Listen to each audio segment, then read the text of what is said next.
रात जीत हुई आवाम की और बांग्लादेशी वजीर आजम हसीना वाजिद इस्तीफा देकर बांग्लादेश से रवाना हो गई।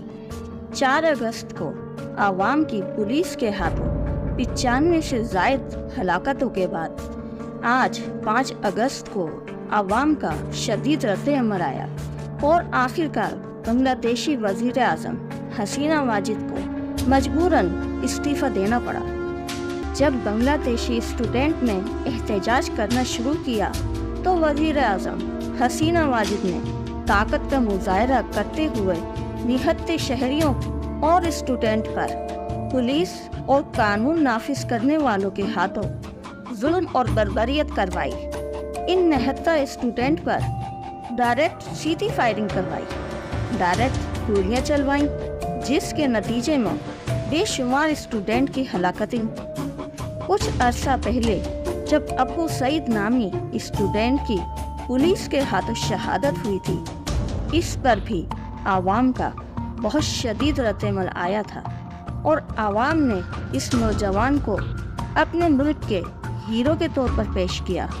पूरी दुनिया में इस नौजवान की पजीराई हुई और 4 अगस्त को हालात इस कदर ख़राब हैं कि पुलिस और लॉ एंड फोर्सेस इदारे शहरियों और स्टूडेंट को रोकने में नाकाम हो चुके हैं और शहरियों और स्टूडेंट ने दारुल हुकूमत ढाका की तरफ लॉन्ग मार्च शुरू किया है।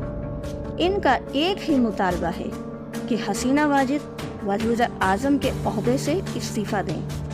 अगर हम बांग्लादेश का माजी देखें तो वहाँ 2 ही बड़ी सियासी पार्टियाँ हैं, जिनमें एक हसीना वाजिद की पार्टी है और दूसरी खालिदा ज़िया की। खालिदा ज़िया के शौहर किसी ज़माने में बांग्लादेश के सदर भी रह चुके हैं और आर्मी चीफ भी।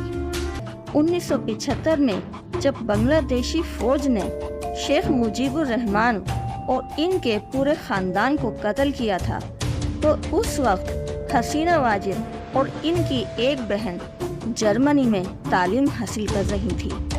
हसीना वाजिद ने जर्मनी से हिंदुस्तान आकर असाइलम लिया और कुछ अरसा बाद बांग्लादेश में आकर अपनी सियासी पार्टी बनाई। इसके अलावा हसीना वाजिद को भारत और मगरबी ममालिक की सपोर्ट हासिल थी। शुरू में तो ज़्यादा कामयाबी हासिल नहीं कर सकी, मगर बाद में उन्होंने आहिस्ता आहिस्ता सियासत पर अपनी गिरफ्त मजबूत की। इसमें हिंदुस्तान ने इनका भरपूर साथ दिया और वो सियासी तौर पर इस कदर ताकतवर हो गई कि पूरे बांग्लादेश पर इनकी गिरफ्त हो गई और अब वो बांग्लादेश के सिया सफ़ेद की मालिक थीं। मगर जुल्म की हुकूमत ज़्यादा दिनों नहीं चल सकती। आखिरकार इनकी हुकूमत भी अपने अंजाम को पहुंची। आज से 1 माह पहले तक कोई सोच भी नहीं सकता था कि आवामी दबाव के तहत हसीना वाजिद को अपना ओहदा छोड़कर जाना पड़ेगा। लेकिन इस वक्त तक यानी 5 अगस्त की शाम तक अभी तक बांग्लादेश के हालात काबू में नहीं आए हैं। स्टूडेंट अभी तक सड़कों पर एहतजाज कर रहे हैं। अगर कोई नई अपडेट हुई तो हम अपनी अगली वीडियो में आपको आगाह करेंगे। देखते रहिए हमारा चैनल स्पीक वन। अल्लाह हाफिज।